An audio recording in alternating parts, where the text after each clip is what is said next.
आप सभी दोस्तों को मेरा प्यार भरा नमस्कार। दोस्तों, दुर्गा माता का सबसे सौम्य रूप माता संतोषी का है। ऐसा माना जाता है कि शुक्रवार को माता संतोषी का व्रत करने से सारी मनोकामना पूरी होती हैं और संतोष की प्राप्ति होती है। इसीलिए इन देवी का नाम संतोषी है। संतोषी माता अपने भक्तों के दुख दर्द को दूर करके उनका दुर्भाग्य हट लेती हैं और सुख समृद्धि का वरदान देती हैं।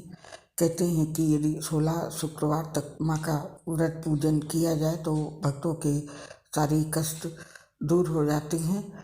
तो आइए हम आपके लिए माता संतोषी की व्रत कथा लेके आए हैं। आइए सुने इस कथा को।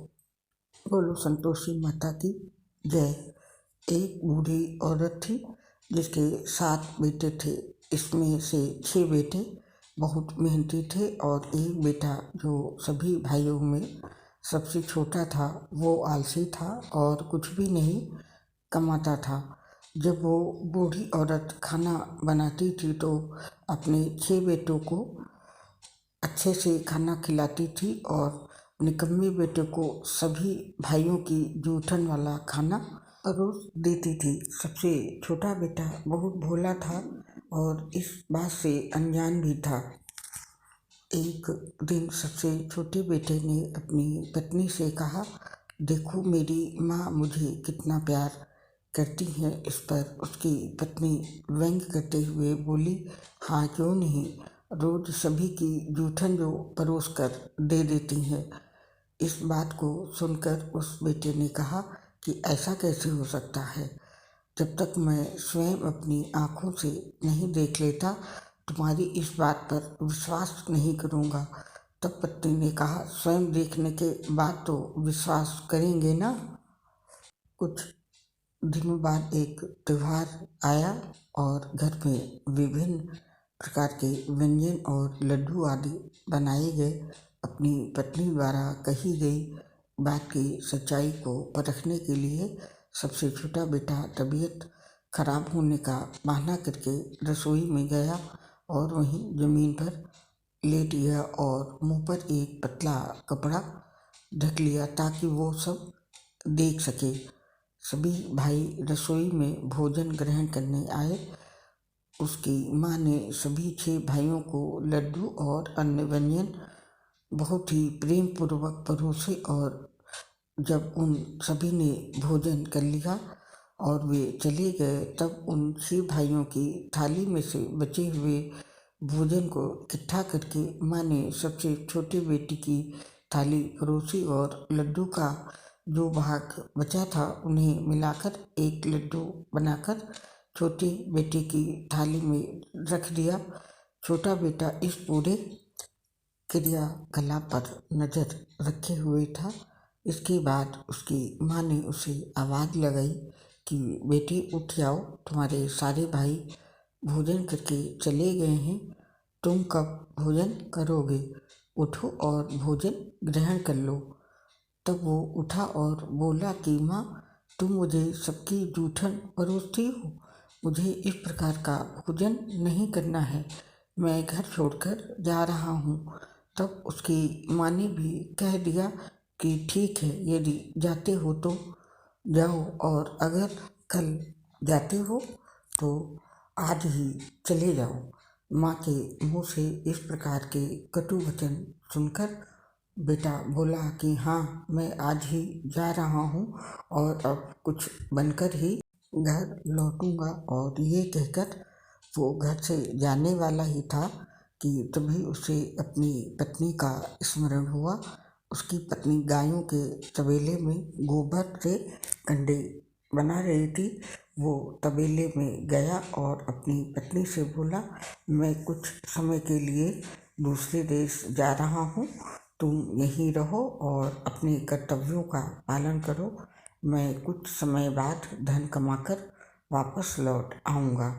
तब उसकी पत्नी ने कहा कि आप बेफिक्र होकर जाइए और अपने काम में अपना ध्यान लगाइए, जब तक आप वापस नहीं आ जाते मैं आपका यहीं रहकर इंतज़ार करूँगी, परंतु अपनी कोई निशानी मुझे दे जाइए।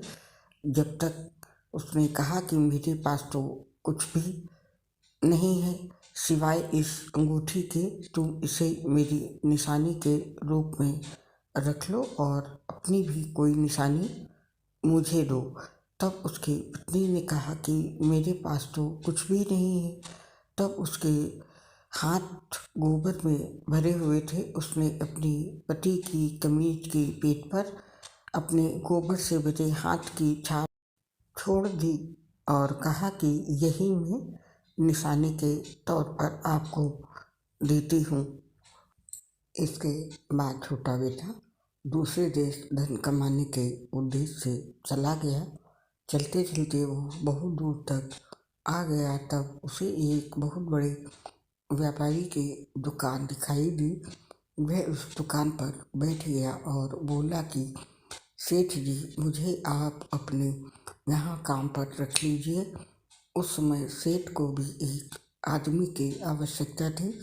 सेठ ने उसे काम पर रख लिया। वो वहाँ नौकरी करने लगा और कुछ ही दिनों में उसने खरीदी बिक्री, हिसाब किताब और अन्य सभी काम भी बहुत अच्छे से संभाल लिए। उस सेठ के यहाँ और भी नौकर थे। वे सभी और स्वयं सेठ भी ये सब देखकर बहुत हैरान थे कि ये व्यक्ति कितना बुद्धिमान और होशियार है। उसके काम को देखकर 3 महीनों में ही सेठ ने उसे अपने व्यापार में बराबरी का साझीदार बना लिया और अगले 12 वर्षों में वो बहुत ही प्रसिद्ध व्यापारी बन गया। और अब सेठ ने पूरे कारोबार की बागडोर उसके हाथ में दे दी और खुद दूसरे देश चला गया। और इधर उसकी पत्नी के साथ उसके सास और ससुर अर्थात बेटे के माता पिता बहुत बुरा व्यवहार करने लगे। घर के सभी कामों का बोझ उसकी पत्नी पर डाल दिया और इसके साथ ही उसे जंगल में लकड़ियाँ लेने भी भेजते थे। इसके अलावा उसके लिए जो रोटी बनती थी वो अनाज की नहीं बल्कि भूसे की होती थी और पीने का पानी उसे टूटे हुए नारियल के कवच में दिया जाता था। उसके दिन इतनी कठिनाइयों में बीत रहे थे। एक दिन जब वो लकड़ियाँ चुनकर जंगल से अपने घर को लौट रही थी तो उसने कुछ औरतों को संतोषी माता का व्रत करते हुए देखा। वो वहाँ खड़ी हो गई और माता की कथा सुनने लगी। उसके बाद वहाँ उपस्थित औरतों से पूछा कि बहनों, आप ये किस भगवान का व्रत कर रही हैं और इससे आपको क्या फल प्राप्त होगा? इसे करने के नियम क्या हैं? अगर आप मुझे बताएंगी तो आपकी बड़ी कृपा होगी और मैं भी इस व्रत को करूंगी। तब उनमें से एक औरत बोली कि हम सभी यहाँ माँ संतोषी का व्रत और पूजा कर रहे हैं। इस व्रत को करने से सारी विपत्तियाँ और संकट टल जाते हैं, धन की प्राप्ति होती है और सारी परेशानियाँ दूर होती हैं।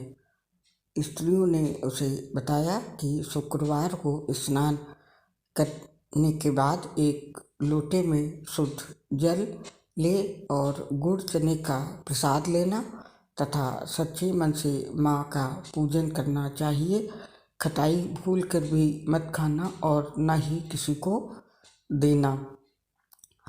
एक वक्त भोजन करना। व्रत विधान सुनकर अब वो प्रति शुक्रवार को संयम से व्रत करने लगी। माता की कृपा से कुछ ही दिनों के बाद पति का पत्र आया और कुछ दिनों बाद पैसा भी आ गया। उसने प्रसन्न मन से फिर माता का व्रत रखा और मंदिर में जाकर अन्य स्त्रियों से कहा, संतोषी माँ की कृपा से हमें पति का पत्र तथा रुपया आया है। अन्य सभी स्त्रियां भी श्रद्धा से व्रत करने लगीं। बहू ने कहा, हे माँ, जब मेरा पति घर आ जाएगा तो मैं फिर तुम्हारे व्रत का उद्यापन करूँगी। अब एक रात संतोषी माँ ने उसके पति को स्वप्न दिया और कहा कि तुम अपने घर क्यों नहीं जाते। तो वो कहने लगा, सेठ का सारा सामान अभी बिका नहीं है, रुपया भी अभी नहीं आया है।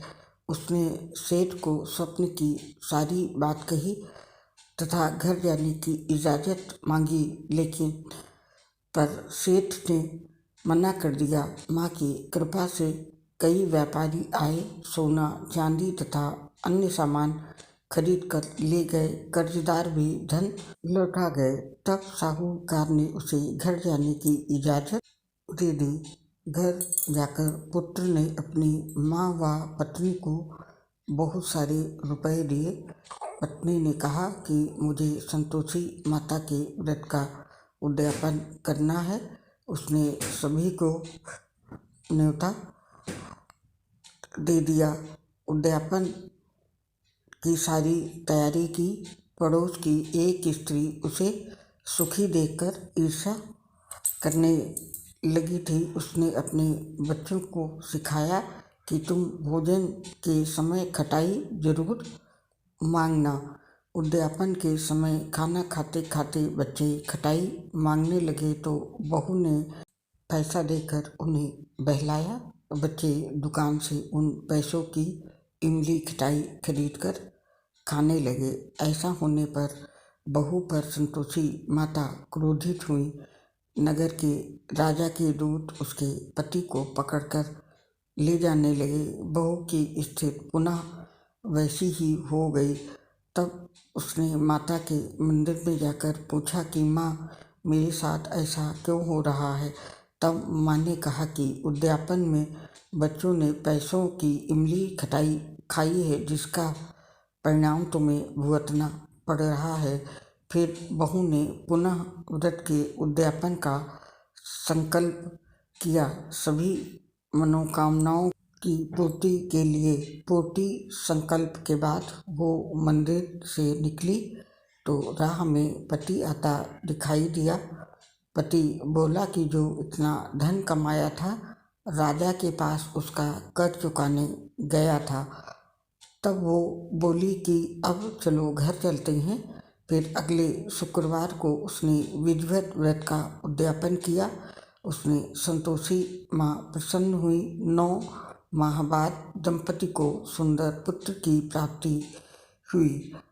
अब सास, बहू तथा बेटा माँ की कृपा से आनंद से रहने लगे। संतोषी माता की अनुकंपा से व्रत करने वाले सभी स्त्री पुरुषों की सभी मनोकामनाएं पूरी होती हैं। हाँ, संतोषी माँ के व्रत में एक बात का ध्यान रखना चाहिए कि कच्ची चीज़ों से परहेज करना चाहिए और उद्यापन करते समय अंत में पैसे न देकर कोई फल देना चाहिए।